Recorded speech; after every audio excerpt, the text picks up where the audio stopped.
ha, hee ha, hee ha, hee ha, hee ha, hee ha, hee. That was I think pretty that was good, pretty Paul. good. That was pretty good. Yeah. Look at that. You lost all that weight, and now you're better at singing shitty songs. I'm better at hee-hawing. Yeah, dude, you don't have sunglasses on. You can actually see properly. This is like a whole new you. I got my Wild Bill glasses on. Those look like the old lady from The Incredibles. That's what they remind me of. That old If lady. they still who, like, had the, yeah, if they still had the lenses in them, it'd probably be a lot better. But for the third week in a row, I have yet to remember, and I go to Walmart on Thursdays to try to find Def. And every time I go, I need to go find some big old vipers, like the biggest fucking vipers I can find, and I have yet to remember it.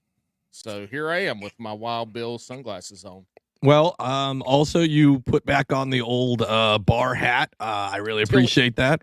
Yep, Tilly's Tap. Yeah, everybody check them out. Never heard anything from them or anybody else. I do follow them on Facebook, and they are active. But yeah, I was so hoping that there were two things I was hoping when I found this hat. One, I wouldn't get lice, which at this point in time is true. I haven't got lice. That's good. But nobody has reached out to Tilly's Tap and wherever the fuck this is, Iowa, and mentioned them so they could mention us so we could be friends. But here we are. I'm wearing it tonight to promote because we have a world traveler on our hands right now. We have, before we get to him though, but I mean, we talked about him actually a little bit last week. We've got probably the best kayak fisherman. You guys know him. And as good as he is at fishing, you should really check out his deck, because his decks are amazing. That's really why we have him here. And what's great is tonight I'm the deck inspector, and Alex is here for the decks. I'm just here for the decks. And we have the deck master on. That's it.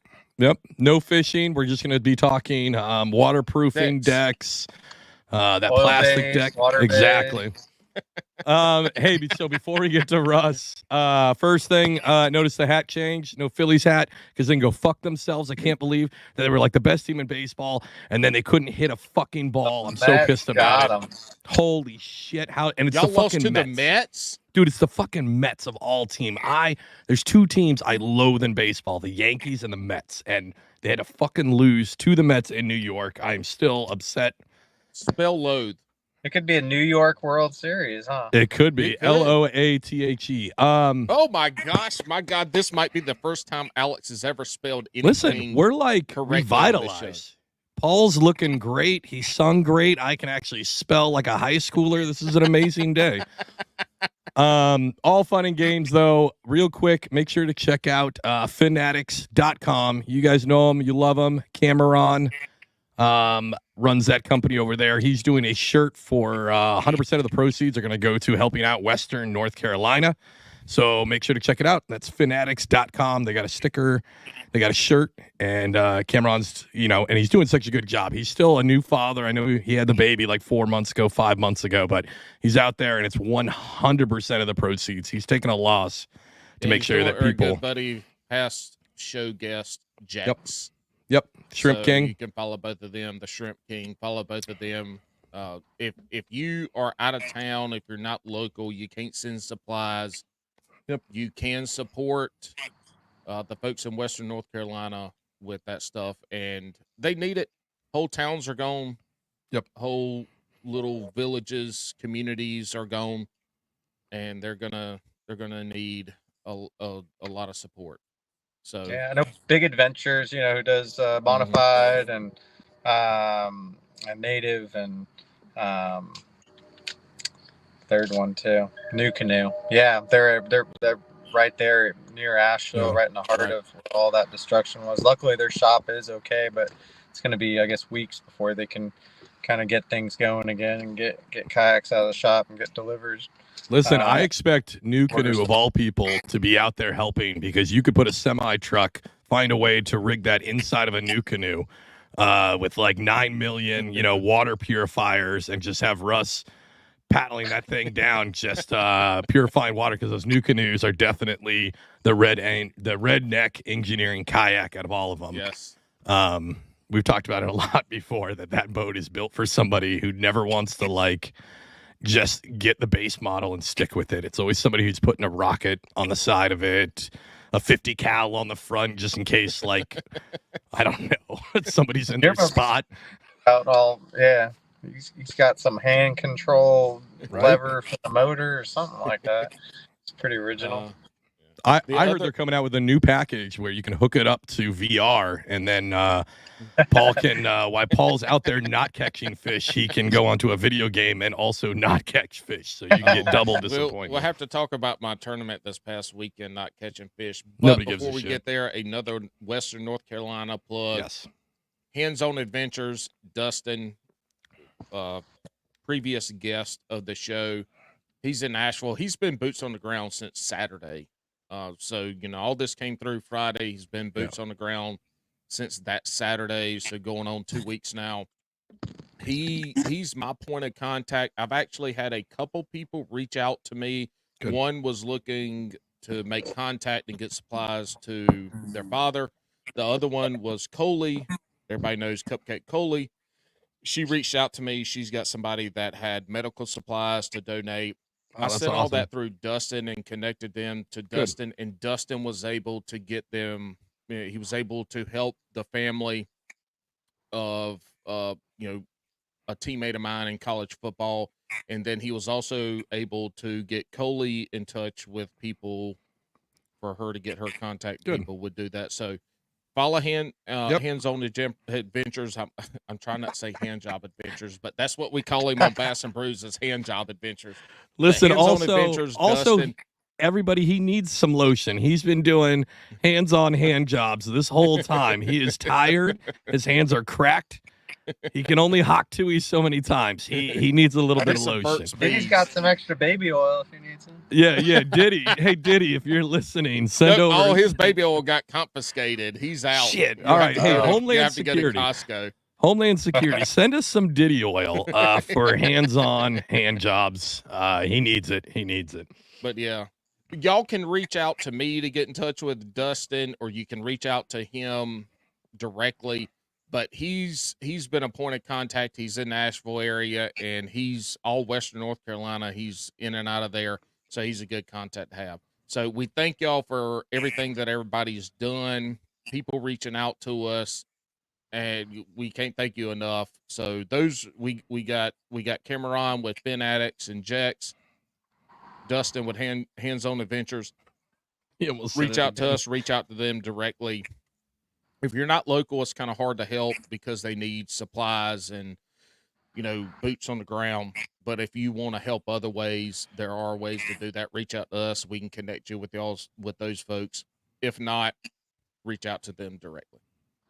Sweet. All right. It's been good to see the kayak community get involved with helping with that. I drew the kayak adventure series last weekend. That was in Kentucky. There, he made the tournament a free tournament, and instead people just donate whatever amount that they want. Essentially, that's awesome. Whatever your entry was, and he donated all the entry fees to North Carolina there and help out with that too. And I thought that was really commendable of him. So I just wanted to throw that out there for everybody. Yeah, absolutely. That's awesome. Yeah, it's good. I would expect nothing less from this community, and I'm happy that they're showing up and they're showing out by going above and beyond. So it's very cool. Very cool to see.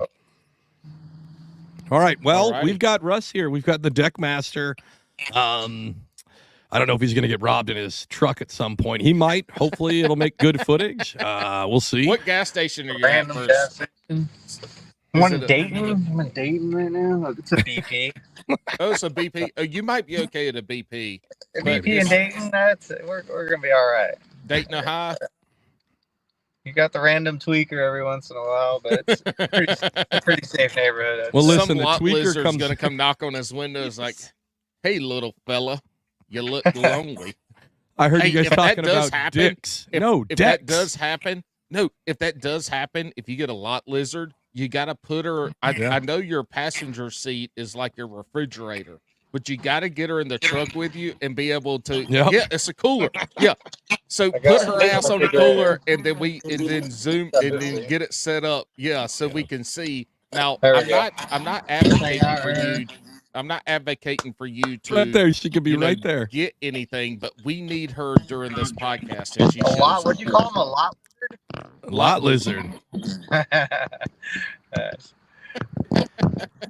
That would be amazing. Hey, so I mean, you're on the show and you are arguably the best kayak fisherman, right? We actually talked about you last week, but what's been going on since you've been on the show? I know that I know that you got some good luck from us, right? You won a couple. He broke the curse. Russ broke the Bass and Brews fish like shit curse after being on Bass and Brews. Guests are just gonna come flooding in now that I broke the curse. Now they know, your show's actually now good luck, it seems. Yeah. So. Yeah, it is. You turned it all around. And now you're right. People like Mike Iaconelli said, "Hey, I'm sorry I kicked you off my lake. I'm looking to get back into the majors. Can I come on this show so I can actually win a tournament instead of just yelling at nothing?" And I said, "Listen, you have to wait in line. You're behind like 12 other people." So if that happened, I would drive my ass up to New Jersey and open hand smack you across the face and then drive back. Dude, if we had Mike Iaconelli on, I'd bring him on. We'd go live, and then I'd say, "Hey, just so you know." Oh shit! Lot Lizard just smacked Russ in the face and dropped his phone. I'm trying to wedge it in the steering wheel here, hands free. Kind of like my torpedo. But, I would tell Mike Iaconelli, sorry, you can't podcast here. Get the fuck off my show, just like I got kicked off his lake. No, that wouldn't happen because I would two-factor authenticate you and kick you out, and then it'd just be me a night because, that's great stuff. All right, Russ. It's been about a year. Talk about Russ. The last 6 weeks of Russ Snyder's life has been a whirlwind, to say the least. I do not have all what he's done. Maybe it's the last 4 weeks, at least the last 4 weeks, because you have been fishing some national tournaments. You've been fishing a world championship kayak tournament, and then you fished the recent one this past weekend was the what was it, Russ? The last one. Last weekend was the Kayak Adventure Series Drews over in Kentucky and Bowling Green. The weekend before that was the Pan American Championship. Pan American, yep. They had a great turnout for that. Unfortunately, I couldn't fit. I got sick before that one, probably because I'm just burning my candle at both ends or whatever. Is that the saying? That's it. Yeah, I've been traveling. I've been fishing. I've been not getting a lot of sleep. And, but yeah, I did get sick before that tournament, so I couldn't fish it. But I got to cheer everybody on. I was honored to be the team captain, and I was just trying to do what I could to motivate us to win gold, which we did. We're happy with that. We had an awesome crew of guys for that one. What is all right? So I want to focus in on the Pan American and then the World Championship, because those two are probably the least known for the folks that might be listening in the kayak world. Let's start off with the Pan American that we're talking about now. Where was it? How do you qualify? And what did that encompass? Yeah, so all this is put on by USA Kayak Fishing. They host these the kayak tournaments, to do saltwater kayak tournaments, to do bass boat tournaments. Jacob Wheeler, Scott Martin, Fred Rabanis, a lot of the guys, MLF and Bassmaster guys are on a team that, and they represent the United States. They just had their tournament, I think, in Canada for the Pan American Championships. So the way, what do I want to get into this? So yeah, there's a couple ways to qualify. They had a qualifying event basically earlier this year on Lake Murray. It was in April. Had about 45 anglers compete on that. We had a couple guys come all the way out from the West Coast. Damian Tao and Anthony Garcia. They're two of the top California fishermen. They made the 38 hour drive all the way out there. And we're both able to qualify to make it onto the team. We had I think nine people. We had 9 people qualify for the Pan American Championships, which was also on Lake Murray. That was the one just a couple weeks ago. For the Pan America, it's USA, Canada, Mexico, basically North America, Central America. Also had the Philippines, Cuba, I think Venezuela too, which is technically South America. So there's a good turnout for that. Probably I think 80, 90 anglers, something like that. Over 10 countries. A lot of the Hey, countries. and Russ, that's a catch and cook event, correct? Catch and cook. Well, you said we're not pan. eating- You said Huh? pan. You said pan. You guys are cooking up the bass? Pan American game, sorry. Oh, shit. All right, my bad. Like I said, I just Pan rolled up. American. Yeah, my N's and my M's get mixed up. The Pan American. Yeah, Oh, shit. I catch and cook. snorted up my own We joke. could have done that over, and so we had another national championship over in Italy. That was me, Cody Milton, Damian Tao, and our team captain Richard Penny. That was about a month ago, 5 weeks ago, something like that. Shit. And that was an absolutely amazing experience. Just and we were fishing for bass and yellow perch there too. So Yellow perch is huge there, right? they're huge, yeah, and they're bigger than the bass. The bass in the lake were pretty small. Just getting like a 14, 15 incher was a pretty big one, but the perch, which eluded us, except for Damien. Damien was the only one from North America to finally catch a perch. Turns out they were like in 60 to 80 feet of water, and drop shot. Yeah, with a 1 ounce weight and a little 2-inch Kayak, and Strap shot with a 1 ounce weight and a Yeah. 1-inch Kayak. That's just ass backwards. It was it was a learning experience. One of the dudes from England finally told it was a 3-day tournament. So after day 2, he's like, all right, here's once he knew we were out of contention, he's like, all right, here's how you got to do it. We tried it. I'm pretty sure I hooked one. It broke me off. It's like a big perch probably, but yeah, some of them get like 16, 17 inches long. Insane. Damn. Yeah. Most of them died too, so we should have ate them because You should've. should have get them ate out of This that. should have been the had, pan games, exactly. Those should have been the pan. All right, pan here it roll. is. Brilliant idea. Uh-oh. We do a fishing tournament, right? But it's a 2-part tournament. First part is going to be based on bag limit, right? So you go by inches if it's kayaks, weight if it's in boats. Second part of the tournament, you have to take those fish and fucking cook them up. And then you have a panel of judges who are going to eat the food. And then you add those scores together. Yes. Boom. love You add them it. together. So not only do you have to be a good angler, you also have to take that beautiful 5 to 6 pound bass and cut that motherfucker open and eat it. Yeah. There's no catch and release here. If you catch a 10-pounder, you It's got to like- cook and eat that bitch.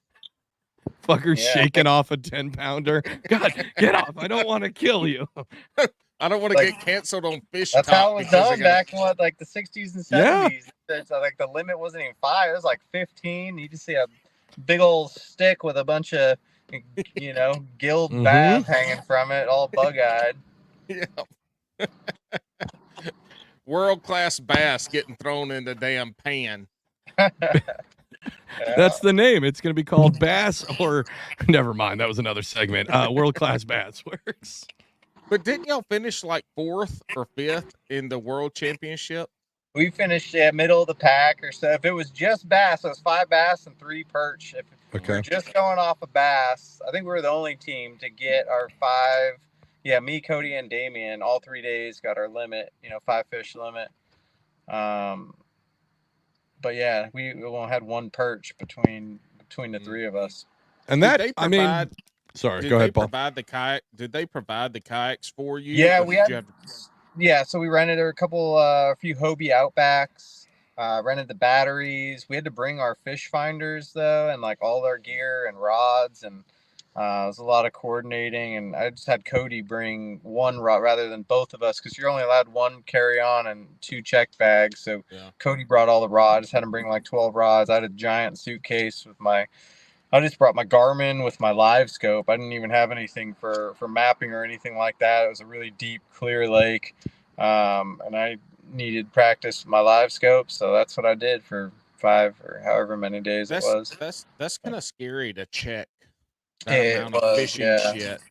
And Yeah. I mean, you hear the horror stories of people shit getting lost, and Yeah. then you're checking your I would've your cried. graph. I had all my reel. I had between the reels, the 10-inch Garmin, and the live scope transducer, and the black box, and the $1,000 with the tackle. Man, dude, he opens up his luggage and it's just a little sticker and it says, "Sorry, some of your belongings are gone." Yeah, your bag got checked. Real little nervous at first. It was in like I don't know. Yeah, it didn't show up where they like put it aside somewhere. Oh. I was nervous, but we ended up finding it. It's at the baggage claim or whatever. So it did get lost for a little bit then. It did, yeah. Fuck that, man. That nope. Yeah. I'm just gonna go there and I'm gonna buy shit, and then when I'm done, I'm just gonna donate it or sell it for pennies. I don't know if they have Facebook Marketplace, but I'm like, give me 10 rubles for this, whatever the fuck the exchange was. Rubles. Look, $1 will get you 100 rubles right now. Apparently, yeah, but he went to Italy. That's not fucking rubles. Wherever is that, like Romania? No, that's Russia. Russia. I don't know what the fuck. Ruble. What the fuck? Yeah. What the fuck kind of money's in Italy? It's pasta. It's just everything's done on ziti and lasagna. If you are big bucks, you've got a whole pocket full of lasagna that you whip out. A pocket full of lasagna. You're like, good lasagna, good pasta. We ate well, man. I must say. I bet you did. Well, it's just so you guys know, in Italy, it's either the euro, or if you're going to use their money, it's the lira, Lira. Oh, that's right. But I didn't look that up at all. Or pasta. Everybody does it by lasagna. Russ was the Napoleon Dynamite in Italy from America. He just had pasta in all his pockets. He looked like a real foreigner too, because it was pasta. like cooked. It was cooked pasta. He didn't know it was supposed to be dry pasta, so he looked. They knew he was American. That's how they figured it out. Is when he pulled out like a meatball and he's like, "Can I get a coffee for this?" And they're like, "Oh, silly American." It didn't have anything to do with the whole time I was his there, accent. I fooled her. I went by my legal name, which is Patris Leonardus. What? Snyders. Yeah. That's your fucking real name, Patris That's Leonidas? my real name, yeah. Whoa. You are named after a Roman gladiator. It's a Roman name, yeah. But Yeah. my dad was from Holland, but it's a tradition. It's a Roman name. We were like an hour away from Rome, so I went back to my roots, I guess. Did you speak Roman? No. I dressed up like the gladiator, though, and broke into the Coliseum. It was you and Christine Fisher trying to, you guys did some gladiator games to figure out who's the best kayak fisherman. I like it. And that's why Russ is in his truck and she's in a plane. She won. I just to break the news. I haven't seen any of her in her truck videos anymore. It's because she's on one of those G5 jets now. She's got her own pilot. I'm pretty sure that's what I hear, though. And that's pretty cool, though, to be able to go fish in Italy. I mean, you know, it's you got to go tour fucking Italy for a few days and fish. Like to me, that's the best vacation you could ever ask for. I'd agree, and it's all like I said, America. U.S. Kayak England, they take care of the bill, the lodging, all that stuff. So they're like I said, on the qualifying tournament, you know, there wasn't a ton of people that showed up for it. Really, they were hoping to get some more, and I think it's going to start gaining more traction. I've been talking about it, you know, Damien and Anthony, and there are a lot of guys who, you know, are really take it seriously and are really you know, it's something that's really important to them, myself included. For, you know, I hope I get to make it for next year's team. There's talks of going to either South Africa or Spain or so, you know, hopefully hopefully it's something that just keeps gaining traction, and we can continue to travel the world and go fishing. Well, we still got time. The Summer Olympics in LA are what, like 4 years away, right? Maybe we can get kayak fishing 2 years away. No, because we just did this summer. It's 4, dickhead. Yeah. 2 years is the Winter Olympics. Anyways, right. So you guys could be fishing in the LA River in kayaks, that little ditch pile with bodies, pulling out legs, arms, and one small bass to win the whole tournament. Better hope they get some rain, otherwise you're going to be California aqueduct. Yeah. California Aqueduct. I'm pretty sure That'd that's be that big perfect. canal that runs all the way from the San Francisco Bay to that whole valley outside Oh, of LA. dude, you All turn that it into an long road. endurance event. You turn it into a camping and fishing event. You get 5 days to You travel. can't camp out there. You're Yeah, gonna be you camping can. on the concrete levee. Yeah, just like our ancestors did. There's plenty of people camping out around that there. Yeah, I was about to say, there's plenty of campers. They're Yeah, I'm doing not meth sure in the that's the campers. campsite you want to permanently join. camping. Gonna be eating some beans and wieners. That sounds great. You're just adding to it. Yeah, great. Well, hold on. back Actually, to- Russ, hold on. No, time out. Russ, think about this. it's gonna be You could bad. fish and you could expand your deck business because all those piece of shit trailers and tents probably want a deck. So you roll up and be like, hey, listen, I'm going to fish in front of your piece of shit Pinto that you also like cook your meth and franken beans out of. But when I'm done catching some shitty aqueduct fish, Hand them the brochure. exactly, dude. You hit it up and you just work your way all the way down. Ask if you can put a sign up, maybe like, just like a shitty sign, like Decks by Russ. exactly. Exactly. Well, so you've traveled internationally for those 2 tournaments, but here locally, back across the pond in America, you're doing pretty damn good on a couple of national trails here. I want to say in the top 5, and I had all this shit, but I got busy and can't remember the specifics. Alex should be able to pull it up on the internet as I ramble. But top 5 in bass, and I think top 3 in Hobie, or do I have it backwards? Somewhere around there. Hobie, I'm in first. Christine's in second. Ewing's on third. But it's really, really close on that one. And then Bassmaster, I'm also leading that. And we got our final tournament next weekend in Caddo and Bistineau. And if you guys still in contention, Ryan Nye and Casey Reed and John Tibbins, it's between the 4 of us. Wait, you're leading both, Russ? I'm currently leading both. Yeah. Why the fuck are you on our piece of shit podcast? Like, yeah, I'm confirming this. Why the fuck are you on our piece of shit show? Like, tell Christine to make a spot for you on the fucking jet. You can be on like Serious Angler or Joe Rogan. Man. Joe Rogan would be nice. I don't know. I don't see that in my future. Listen, I'm going to make a stand right here. Joe Rogan's a bitch. He's scared of us. We've had comedians on the show. It ain't that big of a deal. Man, so these are close. Both of those series are close. Mm-hmm. It seems like the last couple of years there's been somebody that's kind of run away with it. They just catch a limit or a couple fish, they're good. This year it seems like stuff are a little bit closer. Is that just a nature of the lakes that y'all fished with the people that were there, or are we starting to see a top tier group of kayak anglers that are just uber competitive everywhere they fish? I mean, it seems to be. I mean, you take the top anglers, for AOI and Hobie or Bassmaster this year compared to the year before and the year before that, and it's a lot of the same names. There's always a few new ones too in there, but it's definitely a lot of same names that end up traveling the country and just getting after it. So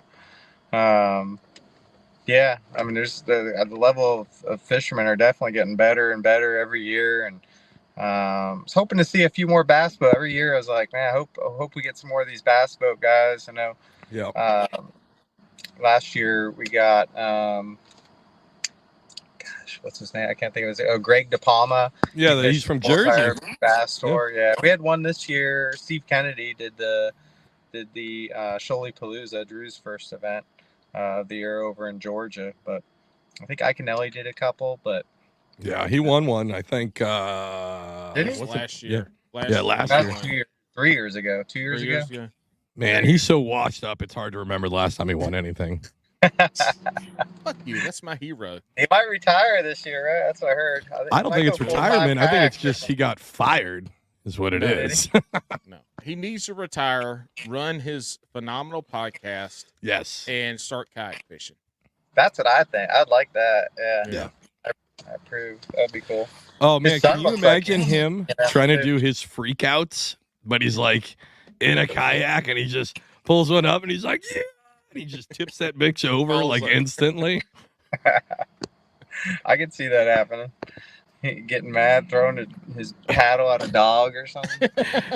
Instead of like running down somebody to yell at him for fishing his spot, he's got to pedal real fast. And it's hard to look cool when you're in a Hobie pedaling because you got that stupid flutter walk you got to do. It's all motors next year. Everybody's motors next year. I think it's just about all motors this year. That USA kayak fishing, that's the only one left really. That's no motors. That one's paddle or pedal, but they'll change. They have to change. Hobie, it's a motor Hobie was sport, mostly motors this year. They had two that were non-motor events, but I mean they even got. I might be mistaken, but I even think Vinny's gonna have motors next year at Queen City. Oh, for Queen City?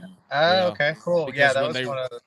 Yeah, because when they run, when he runs a tournament with somebody else, it's one thing to have local rules and stuff like that, but when you got to go motor or not motor, it puts his, and that club has a lot of really good anglers that fish nationally. Yeah, they do. And so if he has his guys that are trying to compete man-powered versus everybody else having that, so I think they're allowed motors next year. I might be misspeaking, but anyway, it's cool. That'd be good. It's a change. It's a change in the sport. I mean, it's going to the motors and stuff like that. I like it. I fish with a front mounted, bow mounted motor because I like to do a lot of offshore fishing, and so my tournament this past weekend was a Queen City tournament here in the Raleigh area. It was Falls Lake. The water was up about 5 feet. I hate that lake. I don't do well. I've only had one good tournament there. It was this past spring. And I went out, the water was up, and I was fishing some grass and shit, and I didn't do shit. I didn't feel good. I ain't catching no fucking fish. I left early. But, Sounds I had like a normal tournament for Paul. No, it's not. I had a good year, bitch. Anyway, I found some fish offshore, but I didn't have my motor, so I really couldn't spot lock on them. And the wind was kind of janky. And it really fucked up me getting on those fish offshore and being able to fish with them, where if I would have had my spot lock, I could have been on there. People talk about forward-facing sonar and shit like that. For me, it's side scan, seeing some fish. Now, if they're suspended or roaming, throw that shit out the water. You need forward-facing. But, man, I will tell you, having that spot lock has been the difference the last 2 years and how much better I fished in our local tournaments was having that spot lock, because I can get out there and get on that brush pile. I can mark it. I can spot lock, and I can be pretty consistent with my cast. Without that, it's tough. It's tough to do it. Especially on days with the wind. If the wind's not blowing, it's not so bad, right? Not bad. Once that wind starts blowing, you're just like a fart in the wind. Yeah, you're just you're left and right the whole time. I mean, I drop buoys and shit, right? I drop a buoy where I want to sit. I drop a buoy on the other side of where I'm casting to that brush pile, but you're still left and right. It's hard to keep it. I would say the spot lock for offshore angling was the biggest game changer. Now, if you get a spot lock with forward facing sonar, I mean, you can spot lock on it, then you know where you're casting every time, because you're still going to move a little bit. But yeah, it's the motors. Look, I get the purity of the sport, and you can still go fish some of those trails, but man, the motor changes stuff pre-fishing, changes stuff being able to get 4 miles paddling or pedaling. Like, that's your whole day. You better catch them motherfuckers there, because that's it. You ain't doing nothing else if you paddle or pedal that far. But now with a motor, you can get to that spot and you can get to like 10 other spots. Yeah. Hey, I'm definitely grateful for my Torpedo. Torpedo's coming out. I don't know if you guys heard about that. They got a new motor. It just got released. 1104, I believe it is. I just got it. I haven't even taken it out of the box. I got home and I was only home for an afternoon or so before I just took off for Gunnersville, and but yeah, saw that my motor got there, so that's exciting. It's gonna have a little more power than the old Torpedo, new battery, new throttle, it's Hell yeah. Are you still fishing on a Bonafide? Yep, PWR. They got a new kayak coming out next year, the XTR, which I don't know. Yeah, I know a lot of guys are excited about it. It's gonna be hard for me to get me away from my PWR. I absolutely love that kayak. XTR is a little bigger. It'll be really good for those guys who are offshore fishermen, live scope, and it's a big kayak. Almost the size of a PA-14.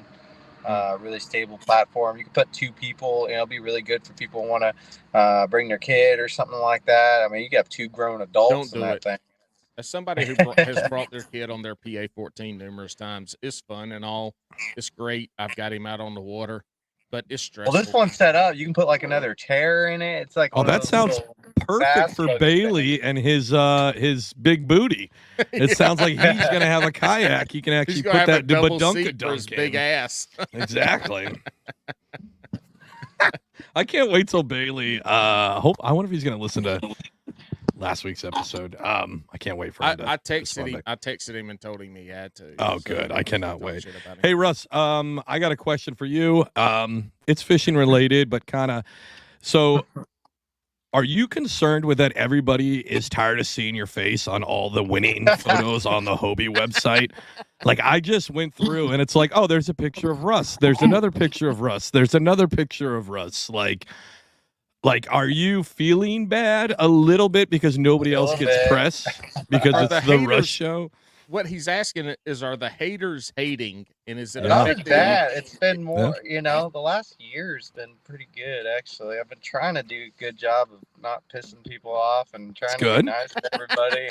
That's good. Try to be helpful, and man, but then they go to hobiebos.com and it's your fucking face on like every picture. I'm sure I got some people that are just sick and tired of me showing up to tournements. I'm sure. Oh, do you think that's what happens when they see you? They're like, motherfucker, I thought I had a chance. Damn it. We said all of them. The sad part is when everybody gets to the ramp and they're putting in, because in the kayaks, everybody puts in and parts around. And then Russ shows up to the ramp like 5 minutes after everybody else and puts in and is like, this motherfucker, he better not go to my spot. And then he goes to your spot. And there's like, Russ is taking my spots. I found that spot 8 days ago, 2 weeks ago. That was my granddad's spot in 1964. He would take me in a canoe, which is basically a kayak. So I deserve that spot of water. This sounds like a conversation I had today. I'm not going to get into it. But. Speaking of today, where are you and what are you fishing for? Why the fuck are you in your truck and where are you in your truck and what are you fishing? I was doing the Trail Series Championship and the 10 Invitational for KBF. I was at Lake Gunnersville. I had a brutal day of fishing. I caught 3 little tiny fish all day. No. On a lake that's just like, on fire. Like everybody caught them, and I didn't. So it's good to be humbled every now and then. Russ Lake. I mean, that's your kind of fishing, running and gunning. I know. I had a good pre-fish. I caught a 23-incher in this one spot yesterday. I was like, ooh. You stole the wrong guy's spot. There. You picked the wrong guy to steal his spot. You picked the guy who sucks at fishing. I was there first. I'm not gonna get into that stuff anyways. But I fished that spot and then it sucked. And there was also a big turn to the Berkeley Big Bass Brawl or something like that. There's over 700 people, and it started today. It's today through Sunday. But you can have up to 3 people in a boat for that one. It's just like an hourly big bass. You can launch from anywhere in the lake, but there's a shit ton of boats. Yeah. I tried to fish this little sneaky area where I didn't think boats could really get into, and then kayaker showed up. I'm like, oh shit, it's getting crowded. And then a boat showed up. I'm like, it's definitely too crowded. Did you tell them who you are? Did you like, hey, get on your phone? I got 2 websites for you to look at. Yeah. This is fucking the deck master. Jesus. I almost messed that up. This is the deck master. It's only a matter of time before the deck and the dicks inspector. I'm just going to wear a shirt that says deck inspector. That's my name. Yeah. Yeah. How does that work, Russ? So speaking on some of the contention that you might find on the water, I feel like from the folks that I know in following kayak fishing, the top anglers, the anglers that do really good at tournaments, it seems like there's a lot more contention with other anglers when you're fishing in similar areas and stuff. Is that just my anecdotal evidence of following fishing and seeing shit on social media, or is there just about confrontation? confrontations and Yeah, stuff? confrontation. I usually don't have. I mean, it depends. I don't know if it's the better. I usually don't have my. And even what happened today wasn't a confrontation. It was just a guy wasn't happy. There was a little tiny spot, and I was there, and it comes around the corner, and I wasn't right on the spot, and basically we were like both racing to the little sweet spot, and then we just had to have a conversation. And at first it was frustrating, and then 10 minutes in we're like, all right, whatever. We were talking and getting along, and everything was fine. And then he caught fish and you didn't. We both struggled. I caught a little one, he caught a decent one, and then a boat came in there, and I didn't stick around. He ended up getting his limit. See, that's got to be the worst when you have like an argument or a disagreement about who is at the spot first, and then you guys both fishing and don't catch shit. And then you're like, man, not only am I an idiot, but he's a fucking idiot too. Like, yeah. That's one of those situations when you start catching good fish and you have that disagreement, confrontation, and you start catching good fish. One person starts catching them, another person isn't. Then it gets a little. It's gonna blow up. But that's not where you're hiding it either. People are sucking, and you realize the spot's just not even worth fishing. Then there's then everybody's. But when you're catching fish, you know how people are when they catch fish and somebody's near them. You're trying to net it. You're trying not to get it to jump. You're trying not to show it. But when you're catching them and you know they're not, you're like, jump, bitch, jump. And you're getting it, throwing it up. You're like, yeah. You're Ikenellaing them. You're just fucking with their psyche. Yeah, you're fucking with their psyche. You're like, this motherfucker's catching them. I ain't catching shit. And you're maybe over there catching 12 inches. That's a good tactic. I mean, you keep doing that, and somebody that's not catching fish can only handle so much of that. And you know what? You could do the opposite. What you do is you get one of those fucking fake ones, right? You get like a fake fish. When somebody rolls up, you just keep, look at this fucking huge thing. It's fucking 22 inches. Like, amazing, right? And then you leave, and they'll stay at that spot all fucking day.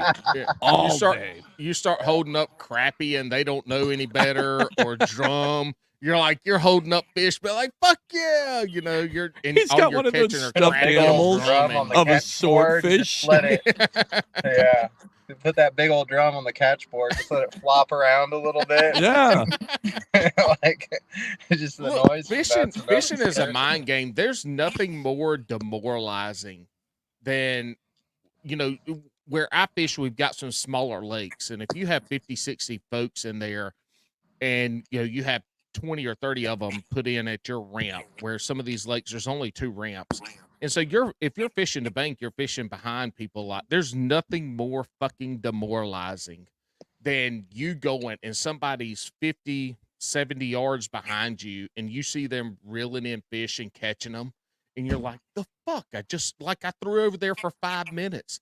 That shit will make you want to load your shit up and leave. Huh? Yeah. I mean, there's some mind games in fishing. When you're fishing close to people, there's some mind games that you need to play. You need to fuck with people. You need to make them feel like they ain't worth a damn. You need to make them submit and quit. Well, that's where he goes from where people aren't mad at him that much to really fucking being mad at him.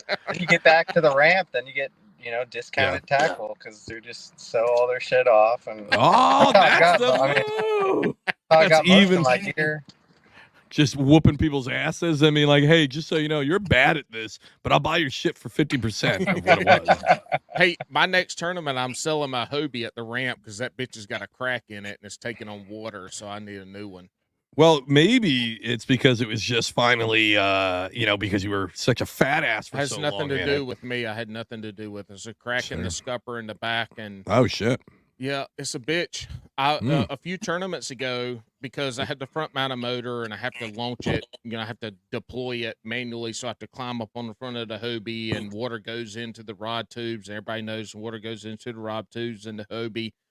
It some leaks in, and that's fine. I've had that happen for 2 years. Anyway, a few tournaments ago, I'm like, God damn, there's a fucking bunch of water. Remember that? Like, well, I was on top of it a few times. And then I said, I told myself on the last one, I said, I need to take this bitch out on the water and make sure that there's not a hole or a crack or somewhere. Well, this past tournament, the one I did shitty at, I get back to the ramp and I'm loading my kayak up. And I'm like, God damn, this bitch is heavy. And sure shit, it's full of fucking water. And right away at this point in time, because I didn't have the motor, so I didn't have to go up and put water in to deploy the motor and bring it back in. I was like, I got a fucking crack. So on the ramp, I load my shit up in the truck and I get up underneath and I start finding that crack. So I either gotta sell it and buy another one. I love the PA 14 just because of everything, how it sets up, but I'm either gonna have to find somebody that can weld that shit, or I'm gonna have to find a new kayak because hard to weld it in the scupper. Yeah, well, it's not in the scupper. It's just on the back, so it can be welded. But the problem is I do use the Hobie wheels to get my shit from the truck to the ramp and back. And so it's created a weak point. The only thing I can think is weld it good as it can be welded and then put tennis balls on that fucking stupid ass cart, or either buy the Yak Attack cart or one of the ones that just lays in the gunnels underneath. But yeah, it's not a good situation. It's out of warranty. Don't you have a warranty? It's not in warranty. Oh, Hobie doesn't have a lifetime warranty on their hull? No, it's 3 years. That's funny. That's crazy. Huh. Well, you know what? Yours will never get a goddamn crack or a hole in it because you don't fish in it but 3 times a year, bitch. Bullshit. We closed out the Creek House last week. We talked about this. I got some cool videos coming in spring, but I was able to successfully get. He's got cool videos coming in 6 months, y'all. I said, oh, no. Oh, I'm sorry. I didn't mean next week. I meant next spring. That's what I said. Yeah. In 6 months. Yeah. Not but everybody's Russ Snyders who can just get a new kayak when he's like, hey, snaps his fingers like, hey, I need another kayak. We were talking about it on last call with Alex and Paul, but I've been like crabbing out of the Old Town. And so I successfully got 2 crab pots and I did not attach. Nothing got caught up into them. I was able to turn around. I rigged up with a couple of accessories to where it holds the line. So I was able to just push one off on one side and then it stops at the buoy and then I let the buoy go and then I can pedal down a little bit and launch one from the other side. And then go fish for flounder and all that other stuff, and then come back and get them. Dude, it works so good. It's on this like little plastic mount that a buddy of mine 3D printed, and it just kind of like slides off. It is fucking awesome. Did you catch any crab? But it was successful. Yeah, we had 2. I had like 2 pots full of crab. I don't really fuck with blue crab because it's a lot of work. Blue crab? You're on the Atlantic. Yeah. Atlantic, right? Yeah, I'm in New Jersey, so it's those little piece of shit blue crabs. And I mean, they're good. It's just a lot of work. What's that? So they're tasty little guys? Yeah, they're it's just a lot of work. So I went out and then I limited out on flounder. And then we got into a mess of blowfish one more time before the season turned over. So we ate, 2 Home Depot buckets full of fucking blowfish. It was. I thought you said bluefish. Blowfish? What's a blowfish? They're the best. They are the Atlantic blowfish. Yeah, dude, they're so good. They taste like chicken, and it is so amazing. How much meat is on one of those? Because they're little teeny tiny little bitches. How much meat is about the size of a chicken tender? Like you get a chicken tender's worth of meat. They are so good. How do you catch them? All right. I don't think I've ever talked about the sauce on the show. I've only done it on the Patreon show. We talked about you catching bluefish, but tell Russ. All right, Russ. So the secret is you use a high-low rig. And then you put used cigarette butts as the bait over the hook. No way. You said this shit before, but I don't. And then what you do is you mark the tip of the cigarette butt with a highlighter, and the cotton in the filter will stay on the hook. They like the smell of it, and they'll annihilate them. And you'll drop it down, shake it, lift up 3 blowfish, throw them off, and you just keep going and going. It's amazing. No I don't believe this shit. Yep. I don't take any bait at all. I just smoke a shit ton of darts and save the butts and then put them on there. Hey, are they an aphrodisiac? So if you catch a couple buckets of blowfish, do you get some blow? No, I just put my wiener in their mouth. It's different. But anyways, we talked about on the show too. I was also able to rig up the clam rake. So before I dropped the pots and before we went fishing, it was low tide. So we went and we hit a spot where I could clam. So we got a shit ton of, dude, it was such a feast. That where you do like the tube that you like suck them up? No, that's the penis. That's what the hell is that damn? It's like a giant penis enlarger. Yeah. I can't remember the name, but this is like Alex you just kind of wade into fishing shallows. and clamming and still ain't getting no ass. Nope. We ate good. It was such a good trip. It was a good way to close out the house. It was fun. I'm really excited that the crabbing contraption worked. I'm like very tempted to start pressing my luck and going offshore because everything I've done so far is like, inshore stuff, and I'm getting real tempted to head offshore next year. We'll see. You're gonna get rescued by one of the people you trained before you retire. Yeah, no shit, right? How embarrassing would that be? Where they're like, "Hey, is that Russ, you?" And I'm like, "Yeah, it's me." Hey, Russ, do you do any saltwater fishing, Russ? Do you ever go for reds? Yeah, I used to. That's what I grew up doing when I was a teen. I did bass fishing then too. My dad had like a little cuddy cabin type boat. We go salmon fishing, halibut, and it's out in California, right? Stuff. Yeah, and actually, your story made me think of a story in my early kayak day before I did any kayak, tournament kayak fishing or anything like that. I probably only jump in a kayak maybe once a year or so. But I had a friend up in Humboldt County, and we went out of this little area called Trinidad Cove or something like that. Trinidad Cove. Yep.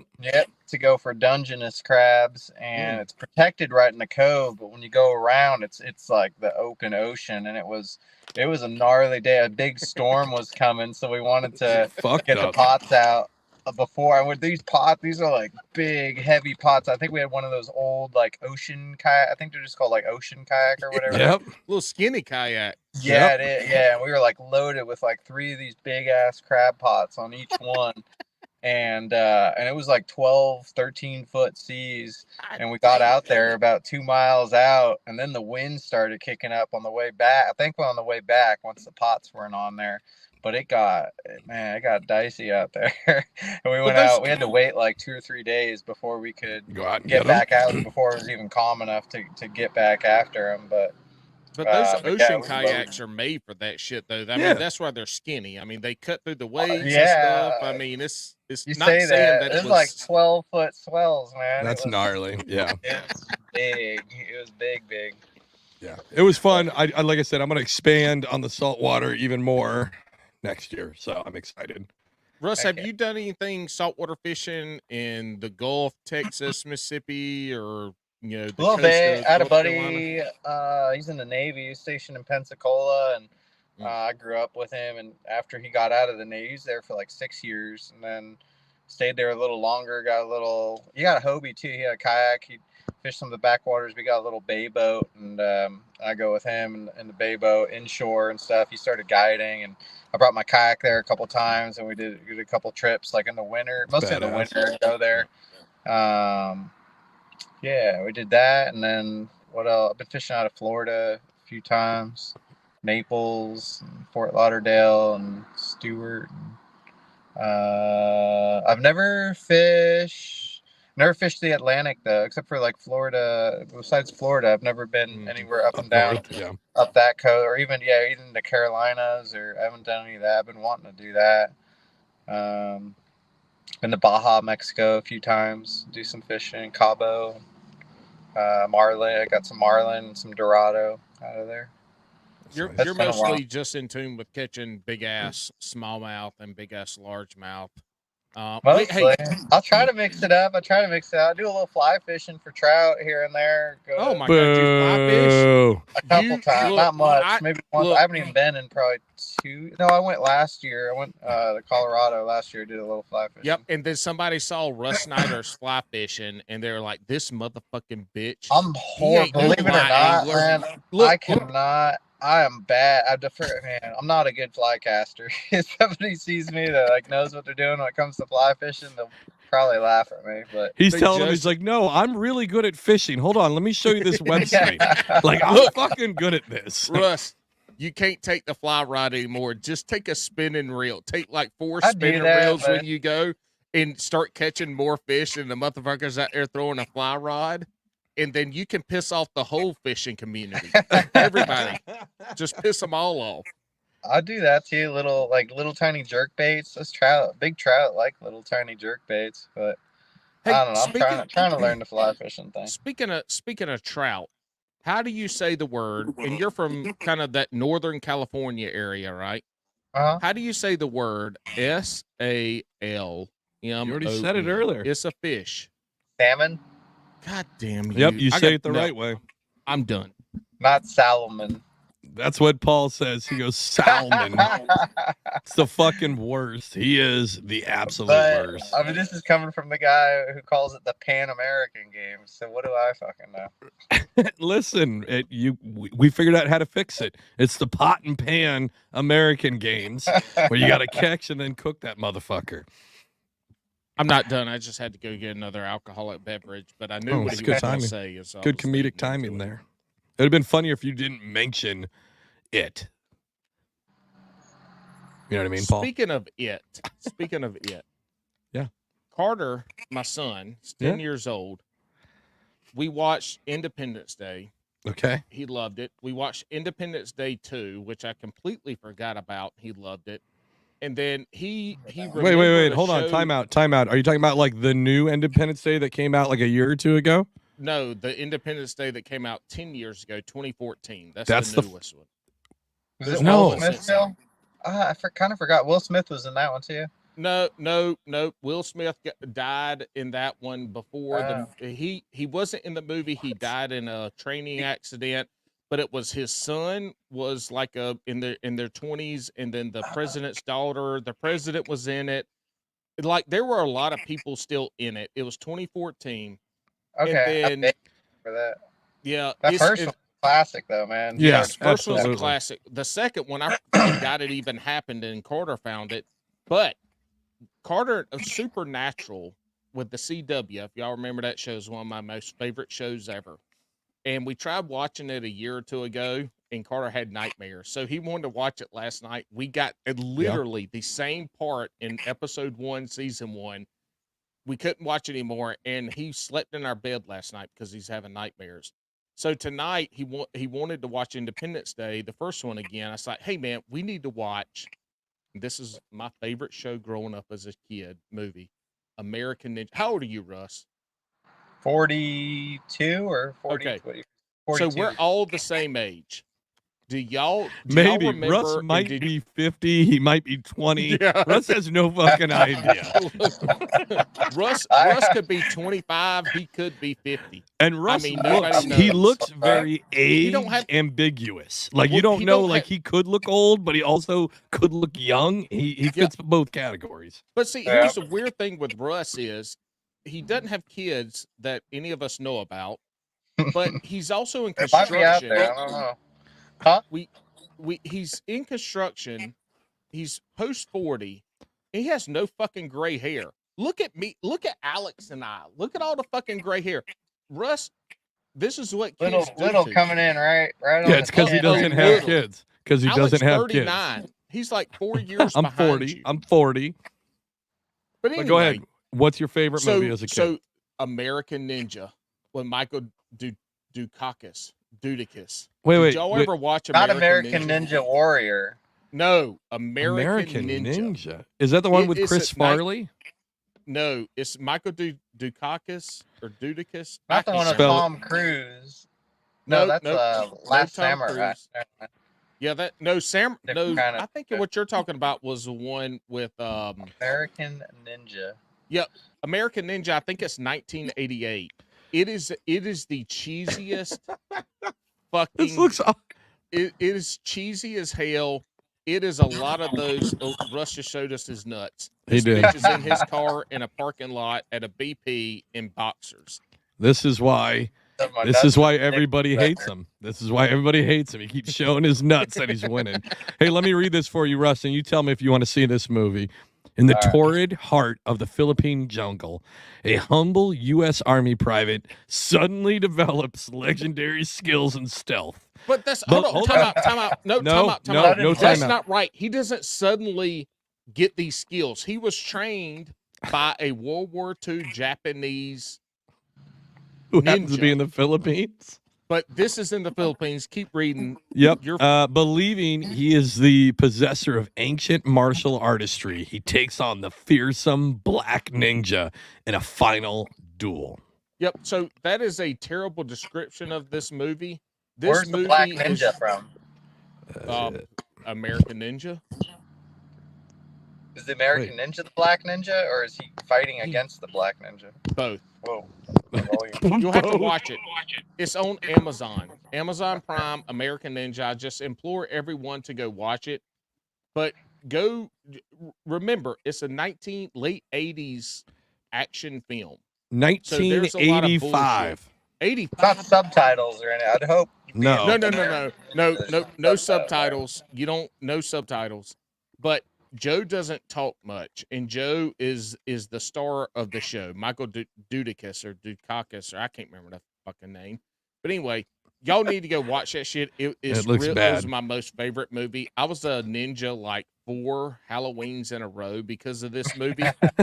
And at one point, we were having an addition to put onto our house, and I would go every night when the people would leave. I would go steal all of their nails, and I would steal their nails and sharpen their nails and practice throwing ninja stars, quote unquote ninja stars, but it was nails.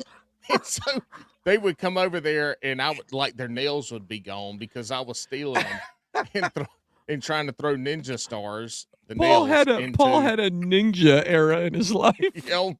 Look, would you choose the ninja stars over nunchucks, or is there? Oh, that's a great question. Hell yeah, because I ain't gonna hit myself in the face with no fucking ninja star. If I had nunchucks, I'd be bleeding all over my face. I felt like Michelangelo was pretty close to the worst Ninja Turtle because those nunchucks are fucking useless, right?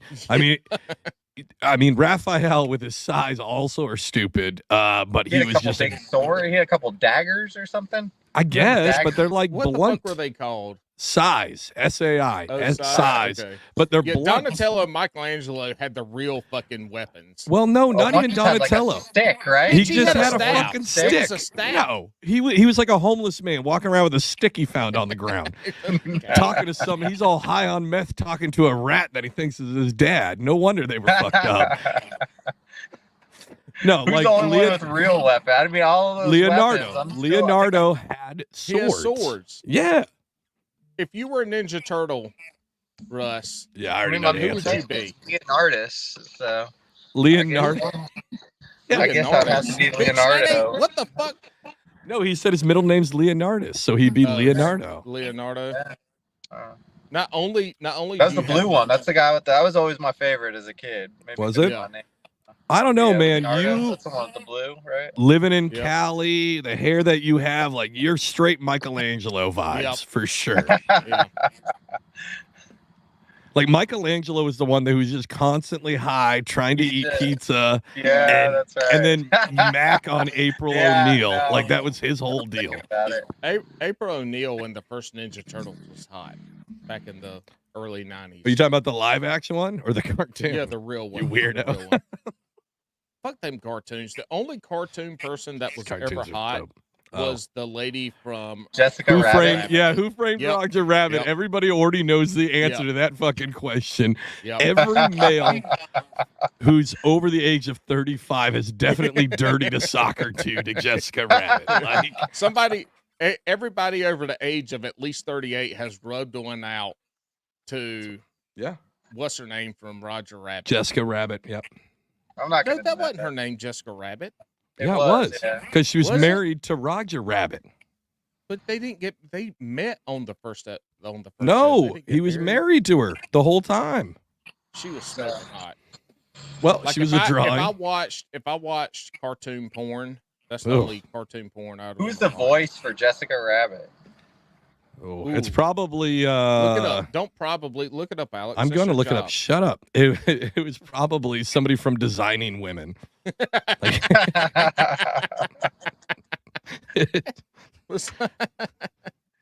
better not be. It was Kathleen Turner. Oh my God, she looks like she was on Designing Women. She does not look like Jessica Rabbit. I'm sure she's a very nice lady. She's still alive. Props to you. But you do not look like. The mean guy from Roger Rabbit was one of the scariest motherfuckers I ever had in my childhood. Dude, when he had the rubber gloves and it was like, oh my for God, me, he was like it triggers. Yeah, dude. Right. Yeah.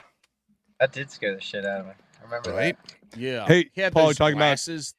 about you were talking about introducing your kids to movies. Me and Amanda recently introduced our kids to Labyrinth and The Dark Crystal, and they are fucking petrified of both movies. That's the one with the maid. Labyrinth. I watched that when I was a kid. Yeah, I was like mid-80s or late 80s. Yeah. So Labyrinth specifically. Didn't it have that like that singer, like one of the David Bowie. David Bowie. Yeah. So both my kids were like, "How come his crotch is so big?" Because he was in like tights. And then my oldest goes, tight white suit. Yeah. And my oldest is like, should he be wearing tights when he's around a baby? That seems sus. Uh-oh. He came back. He got a phone call. Yeah, hey, so look, The Labyrinth, fuck that so movie. Good. That shit gave me nightmares like a motherfucker too, because they had it like it kind of want to watch that now. Dude, it's so good. Oh man. Last time I watched it, I probably watched it 3 or 4 times and I was like 6 to 10 years old. I couldn't even barely. I remember David Bowie and that's about it. Oh, dude, you should watch it. We watch it twice a year because it is still amazing. The songs are great. There's a whole thing about farting, which is amazing, where they're in the fart bog and he's just like, smells bad. So, yep. And then the one they were just couldn't even get past like 15 minutes of Dark Crystal. That's the one with like the little elves and the Skeksis and like. I don't know if I've seen Dark Crystals. Oh, dude, it is but I don't petrifying. That one. Yeah, there's a certain time where kids' movies were just the scariest fucking thing possible for no reason. Like just to scare the shit out of kids. Yeah. The Never-Ending Story. Oh my God. Yeah, fucking terrible. Dude, not only was it scary, but then it was sad as shit. When that fucking horse dies, it's the first time I think I cried without like when I thought I was a man, right? Yeah, I wasn't getting beat. Without getting beat. Yeah, it was like for the feelings. Like he lost that fucking horse, and then there's the turtle, and it's just fucking. It's a lot. It's a lot. That ugly ass fucking dog. Don't fuck on Falcor the Luck Dragon. Thank you very much. That bitch wasn't lucky. Yeah, he was. He saved the fucking day. Yeah, you can do all the next show I'm going to introduce Carter to, my 10-year-old, is Killer Clowns from Outer Space. You are a fucking asshole. That is not appropriate at all. I haven't seen that one. What? You haven't seen Killer Clowns from Outer? Dude, it is the best. Look, I know everybody has seen or somewhat watched it, but the fucking creepiest and best clown movie ever was Killer Clowns from Outer Space. They would wrap the humans in cotton candy and then stick one of those curly Q straws in there and suck the blood out of them. Dude, Russ. But tonight, while you're sleeping in the classic, BP, yes, it is exactly what it is. Yeah, Russ, tonight, find Killer Clowns from Outer Space in the BP parking lot. Turn your lights off in your truck and watch and put on Killer Clowns from Outer Space. It will be one of the most. You won't be able to go to sleep. It's one. Look at this shit. This shit is out of control. Cock me into it. You watching the preview for it? What are you, a trailer? Look at this. Look at Alex. We can't see it. It's not up. Put it in the damn stage. Did I not do it? Oh, there. I did it. Look how creepy this shit is. It's uncalled for. That was a terrible one. Man, I just have to take a couple hits of acid and really go on a wild ride. No shit, right? Shit. No, your ass will get arrested. You'll be running around the BP gas station. One of those. It's gonna be you and the tweaker. What was Lot the lizard. name of it? Lot lizard. The lot lizard. Lot lizard. The lot lizard. I'll turn into a lot lizard. Russ, I can't believe you don't know what a lot lizard is. As many. I mean, I think I Stations could you- imagine. I've seen Yeah. a few. I'm pretty sure. Like once you said that, then thinking back, I'm like, I've seen a few lot lizards. So you're traveling around in your truck. You're in what a Chevy 1500, right? Yep, GMC, Chevy, same thing. Goddamn, Bo, semantics. It's the same motherfucking thing. Jeez, don't. This is my podcast. Don't Russ Snyders me on my podcast. We're not fishing. Anyway, Actually, I'll mute him. Russ, just so you know, this is actually my podcast, not his. So actually, I just muted Alex, so fuck him. Hey, do you black out your truck when you're sleeping in it, or do you just No, lay I that thought seat about back that. Yeah, there's these little. Yeah, I've seen little ads on Facebook or Instagram or whatever for blacking it out, but yeah, but No, how's he just- supposed to get a midnight visitor if he's all blacked out? Russ leaves him open. He's trying to get those lot No, lizards. you gotta. So if you want a lot Put a little lizard, you gotta note. leave your lights on, and the more lights, the more better. I got a little neon sign that I just post outside my door. It's a neon sign. It says, it just says the terrarium. All lizards welcome. That's good. Russ's deck's open for business. And they just The E blinks. because lot The lizards E. can't spell. They think the E is an I. No, the They're E like, just "Oh, blinks. Russ's dicks? Hell yeah. It goes from E to I. It just blinks like that Target sign or some shit. It's just like, it's whatever you want. You want a deck done or you want a dick? It's up to you. You let me know. It's the same price no matter what. Ducks, decks, and dicks. He does it all. Listen, I charge a lot. You want to know why? Go to hobiebos.com. Go look at AOI. That's why. Oh, actually, hold on, Russ. Okay, you don't have kids yet. I know that it's tough for a touring tournament angler, right? Like, you've got to be able to get funds to be able to do this. You know, it's tough to be able to travel the country, finding places to stay, Airbnbs, the gear, all of that, right? Here's how we solve it. Russ, you are a proven top kayak angler. There has to be a section of women who are looking to get artificially inseminated so their child is going to be really good at angling. So what you should do is sell your sperm. And you I've done that. I mean, how do you think I afford gas for my truck? Wait, he said I've done that. yeah, but you All right, tell us. So you do probably have some kids out in the all right, world hold on, Paul. Remember before when I asked why the fuck are you on our show? Never mind, I figured it out. I got it right there. Look, there's some 5 to 10-year-old kid or kids out there right now I mean, some fucking could be wrecking. 15 to 20 years old. Right? for All right. all I know. There's- He's got the there's some- same hair. there's Russ has fished with his son at least 5 times and didn't know it. There's some kids in the college and high school bass fishing realm right now wrecking it. So Yep. we need to pull the top 25 on each of those. And look at their And- pictures. And no, enter their information into like 23andMe or some kind of and see if it comes back to Russ. Russ has got some kids out there right now because look, I'm just going off of what he said. He's already donated some little Russ boys. I mean, there's some kids out there wrecking a fishing Good tournament swimmers. right now. It's good swimmers. Look, if y'all want to be a top touring kayak angler, you got to donate sperm. Wait, yeah, is that what it is? I thought you were going to say the other way around. Come, if you want to be a top angler, come buy sperm from Russ. He's selling it at the BP. That's what it is. That's why Russ is in his truck right now. He's got Ziploc bags full of it sitting in the fucking back of a Oh, cooler. I got That my cooler, refrigerator. yeah, what half of that cooler. It's just Russ is on Craigslist. And Shit's his on thing is, ice. do you want your child to be a top professional angler? Come to the BP in Dayton. buy 2 samples, get 1 turkey baster free. Look, Goddamn, Russ. I've done that before. You know somebody grew up struggling when they had to give plasma or sperm. Yeah. Like those two things. You had to How do do you those give two plasma? things. It's like giving blood, but it's a little more of a process. A little more When intense. When I was a poor non-rate in the Coast Guard when I first got in, we had a port call in Mexico, and I spent my whole fucking paycheck, which wasn't a ton, but that's a lot of money, especially in fucking Mexico. And I blew the whole fucking thing. Uh-oh. And I was like, all right, cool. I'll get paid in 2 weeks. Hopefully we have another port call. Well, we went up, something broke. We had to go right into San Diego for a week. So now I'm in San Diego, first time ever, 18-year-old kid, ready to party. I didn't have no fucking money.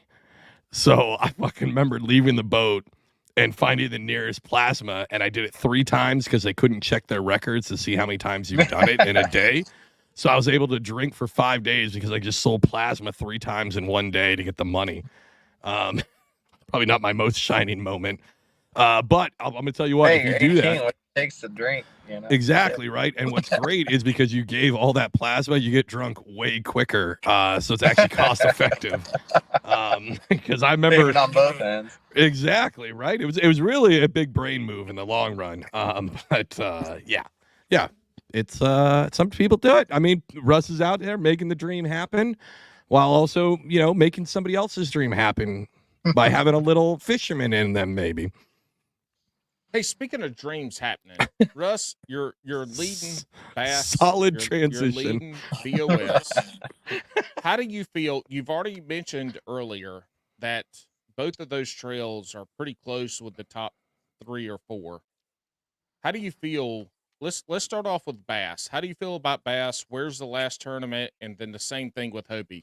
How do you feel about Hobie and where's the last tournament? Last one. So for Bass, the final event is on Caddo Bistino. It's next weekend. It's there on near Shreveport, Texas, Louisiana border. Thank you. And, I feel like you saw my face where I was like, where the fuck is that?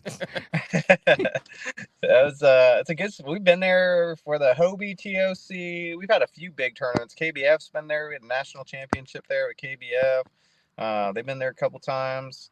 So it's it's a lake I'm pretty familiar with. Bunch of cypress tree. Both of those lakes, just bunch of cypress trees. Okay. And really cool spots. Actually, in the fall, especially, there's you go out there to some of those cypress swamps, and there's actually like tour boats with like, I remember one time there must have been like 25. I mean, I'm pretty sure they were, from Asia, Chinese or Asian photographers. The whole boat, several boats. Well, they'd come all across the world, I guess, to photograph that lake. And Russ is there like, let's say, Russ is like, y'all want to buy some sperm? I was just out there fishing, and all I got a tournament next week, and I ain't got the gas. 30 Asian guys, they're all just taking pictures of it. Oh, Russ is used to it, though. Again, go to the HobieBOS.com. He's used to fucking pictures. Oh, they got a lot of photography. It's a beautiful place. One of the most beautiful places in the country for sure. But it's what we're getting. I'm getting off track here. So we had the Bass and the Hobie last. Okay, wait. Oh yeah. Hold on. So that's for Angler of the Year. That's the last tournament. For the Hobie, we finished our last regular season event, but the TOC is points for the AOI is determined from the TOC, which is like 1.5 or something like that. Yeah, you're only up by 3 on BOS. You're up by just about 15 on Bassmaster. So for Bassmaster, I kind of worked the math for the Bassmaster one because it's just your best 3 out of the 5 finishes. So I took everybody with 2 good finishes. Right. And it's basically me. I say Casey Reed. So basically Casey Reed or Ryan Nye have to get a 7th place or better, and then John Tibbins has to get a first or second. And then I would have to get a 9th place or basically not. My third best is a 9th place. So I have to get 9th place or worse for that one. And then the Hobie, there's a lot more variables in that one because it's just point. It's not your best 3 out of 5. These points are just added to whatever the total is. So I think it's also 1.5. And there's probably anybody in the top 10 has a shot at that one. Where's the Hobie? That's at Santee Cooper, also another cypress tree lake. But it fishes a lot different. I've never fished there in the fall, but from what I hear, it fishes a lot different in the fall. It's going to be pretty tough bite. They don't, hang out. It's a little harder to get them just going and fishing. In the Yeah, it's springtime, not you that just go spring through the bite. cypress trees, throwing a Senko or whatever, and you're going to get fish. But in the fall, it's a little different. They get out of the cypress trees and relate a little more to grass and stuff like that.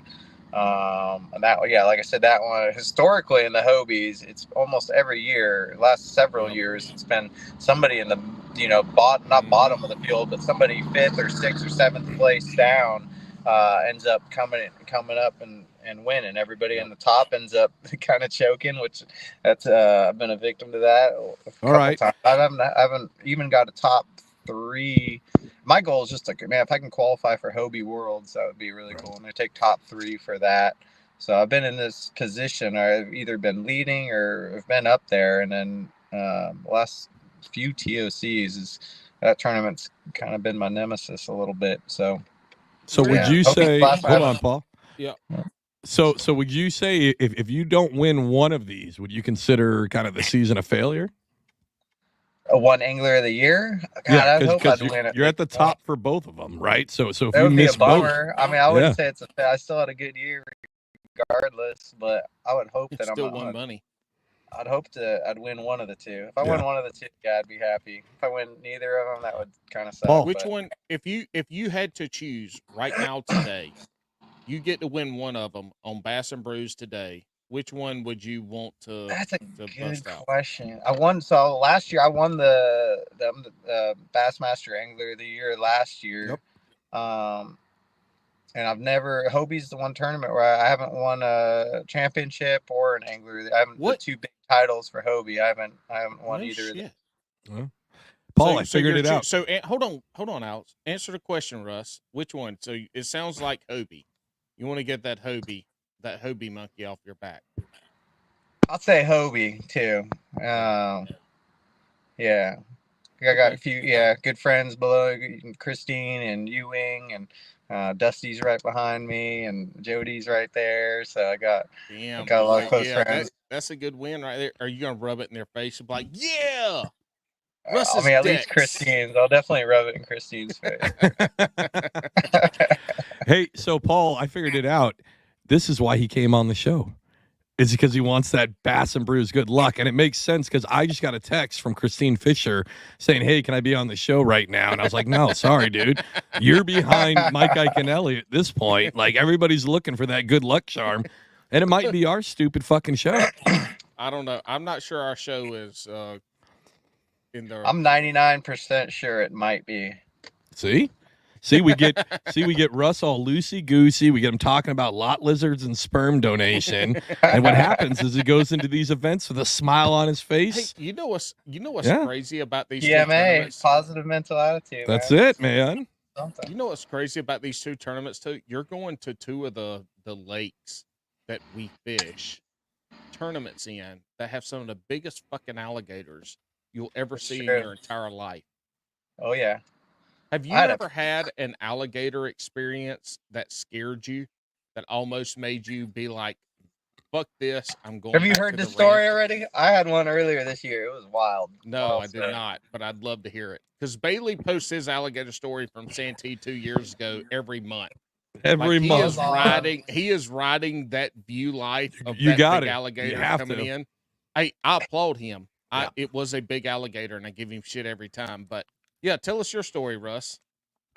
I was on Lake Apaca on the Harris chain. Was it the Hobie, first Bassmaster, first Hobie? Yep. I was earlier in like February.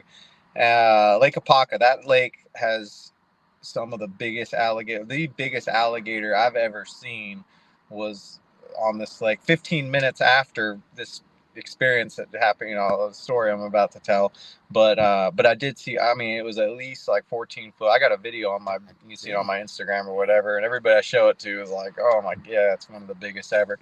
But anyway, so right before I saw that giant alligator, I was just going back into this little backwater, and it was really shallow, only like, I don't know, 2-3 feet deep, and there's alligators everywhere, and they spook out you. They, you come up on them, they see you, they spook into the water, and usually they're trying to avoid, they don't want to mess with you for the most part. But yeah, so I see this alligator is a full size one, probably 10-foot alligator, I'd say is a full grown one, but nothing like humongous. And it spooked off into the water. It's on the shore, spooked off into the water. And I was trying to see like where it went. It's really shallow, so I'm like, where's this thing at? And I just kind of stand up and I just start kind of looking around, and then all of a sudden the bottom of my kayak just goes wham, slams the bottom of my kayak. And its head, I'm on top. It was only like 1.5 feet of water. And basically when it scurried off into the water, it sunk into the mud right there. Literally, I'm on top of it. It slams the bottom of my kayak. Its head is on one side of my kayak. Nope. And its tail's on the other. I'm on top of it. My kayak is on top of its back. And we looked at each other. It felt like forever, but I bet it was at least 10 seconds where we were both like thinking the same thing. We're like, oh fuck. Like I could see it in the alligator's eyes. Like I looked out, his head is right, right. And this is the 14-footer. No, this isn't the 4. This is like a 10-footer. Oh shit. Okay. This is a smaller one. My bad. Yeah, but it looks we make eye contact and we're both looking at each other and we're both like completely motionless for like 10 seconds. Like I could tell like it's freaking out, I'm freaking out, but neither of us want to move. And we're both just sitting there and I'm sitting on top of his back for as at least 10 seconds. Neither of us moved. And then finally it put its head down and thrashed and got the hell That is out of not the lot lizard you were looking for. That was pretty wild. That's fucking gnarly. Yeah. Fuck that. So Fuck that. What's the deal with this 14-footer though? Is that the story? Right, we're sitting by, there's a big spring in this lake. There's like the lake's really shallow. Those Florida lakes are shallow, but there's the biggest spring I've ever seen. Actually, it's like a 25-foot hole, and there's actual visual like current. There's current coming out of it, and go figure. It's sitting right within sight of that hole. It's just up on the bank.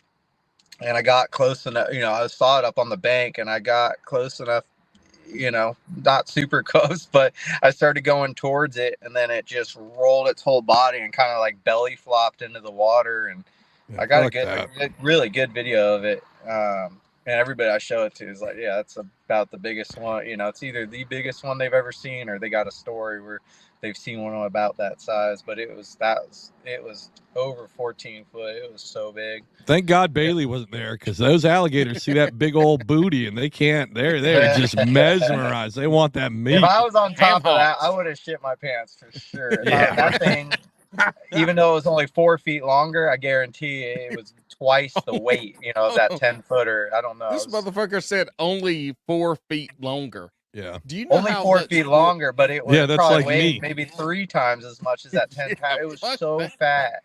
Yeah. Look, it was a huge. 10-footer, a 14-footer. Its head was like as wide as my kayak, I'd say. Oh, and this is coming from the guy who flipped his kayak and had to crawl on top of his overturned kayak and sit and wait for somebody to come by to save him. And that was in Florida too. That was in Cypress Lake. That wasn't so bad. Man, when I'm camping out, I'll even jump into the water and shower off at the boat ramps in Florida. You're a dirty motherfucker. Sometimes I get out. I'm not sure if I've gotten more clean or more dirty. Look, he one comes of my most out favorite with an extra rash. One of my most favorite kayak fishing stories ever is when Russ flipped.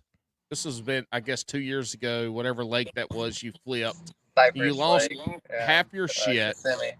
Yeah, Kissimmee. You lost half your shit. All this stuff. Some boat guy comes by. You wave him down. He saves you, and then like over the next day, you got a couple buddies fishing, and they're catching fish off of your rod. Sticking the next day.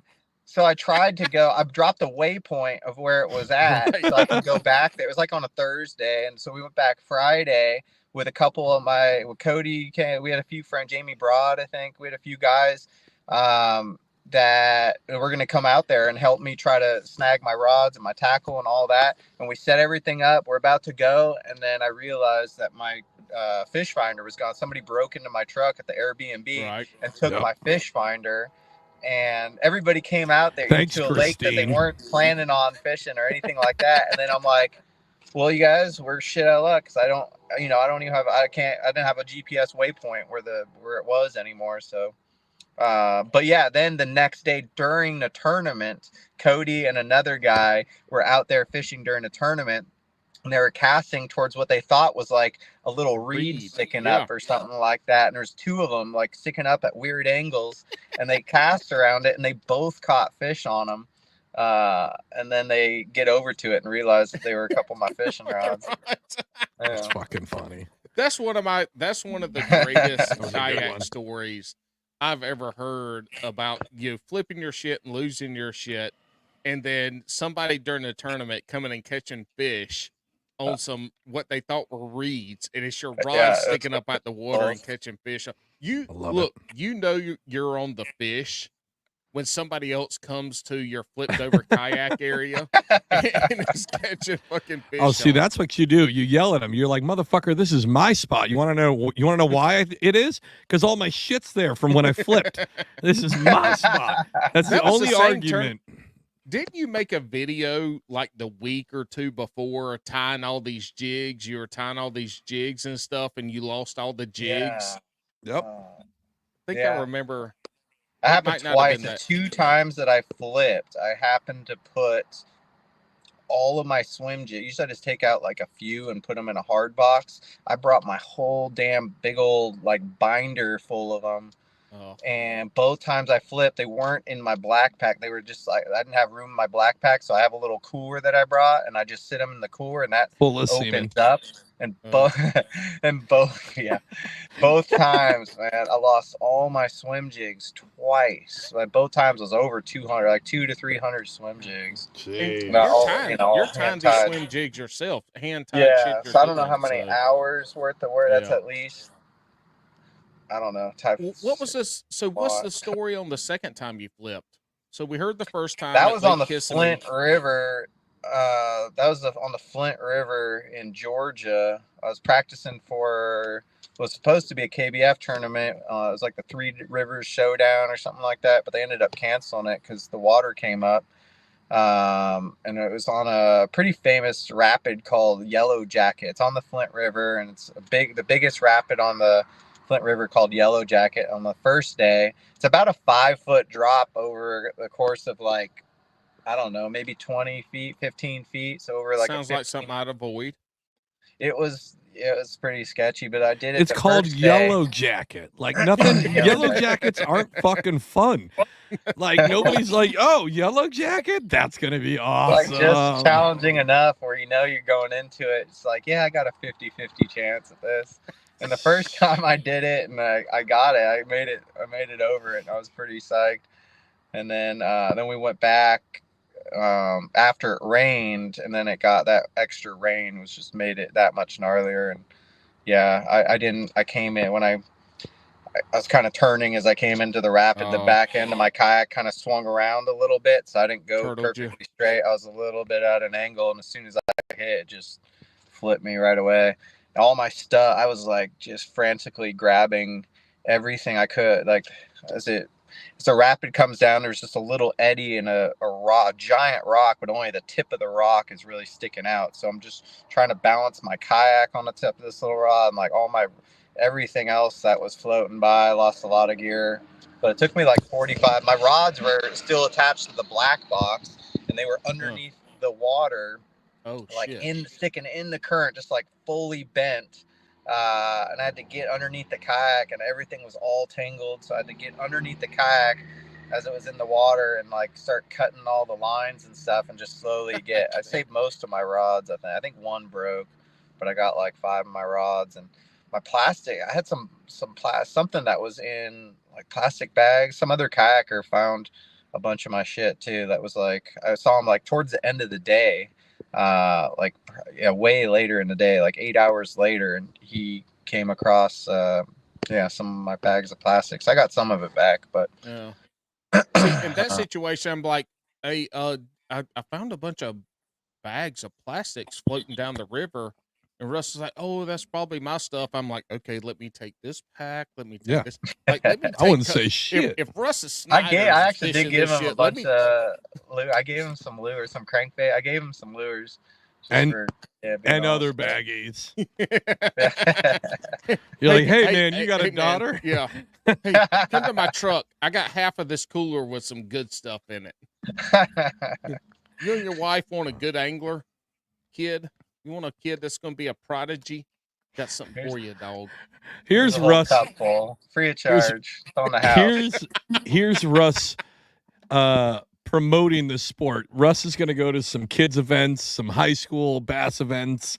When these kids come in not doing well, he's going to find their parents and be like, hey, that kid fucking sucks at fishing. You want to try for one that's actually good? Come check out my cooler. Come to my truck. I got a kid way better than yours because yours sucks. Yeah, exactly. That's too funny. That's funny. All right. Well, we're at that time of the show, boys. It's been good. Hey, you want to shout out where, people can find you at or anything like that, Russ? Sponsors, all that good shit. Yep. Yeah. He We talked about might not want to shout out your Facebook. sponsors after. Russ Snyders. Russ with one S. Snyders with an extra S at the end. Everybody always spells my name Russ with two S's and then Snyder without the S. So It's Rusty minus the TY. yeah, so it's Russ. So it's actually the suffix for, like I said, my first name is Patris. So it's Yeah, I'm only going to refer to you as Leonidas. Patrius Leonidas Snyders for now on. Russius Snyderus. Snyders.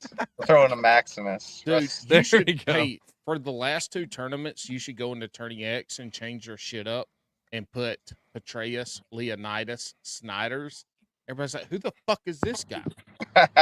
He hasn't fished all I year. thought about it. Going back to, I didn't like it so much when I was a little kid, and a substitute teacher would come in and I have to call my name and get embarrassed, but I don't mind it so much now. I'm thinking about going back. So as a You kid, should. what did you go by? Did you go by Russ as a Right, kid? I've always gone by Russ. Yeah. And- My but dad. what- So my dad's name is I'm actually the third. So my dad and my grandfather's name is Patris, but they go by Peter. It translates to Peter.